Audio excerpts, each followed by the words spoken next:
संतोष कुमार हो सब 24 नंबर। आज हम वो जवैनिया गांव में मौजूद बने जो कि पिछला साल रवा सब देखने की जा काफ़ी घर गंगा में विलीन हो गए और एक पंचायत में और ही घर ना भसे ओकरा खातिर सरकार एजा लगभग 52 करोड़ रुपया ठोकर बांध निर्माण खातिर के दिले बिया। जौन की जा काम रवा सब देख सकता नहीं कि पूरा जोर शोर से चलता।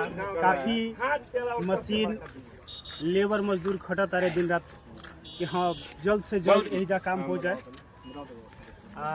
अभी एहिजा के सबसे बड़ सूचना ये बा कि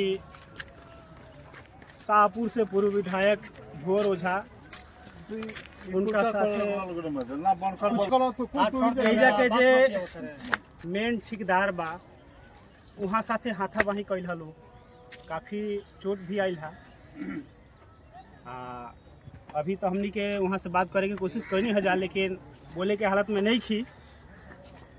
आगे 2-4 मिनट के स्टेटमेंट वहाँ से ले आई और सबके बतावल जाए कि हाँ आखिर मैटर का भइल है।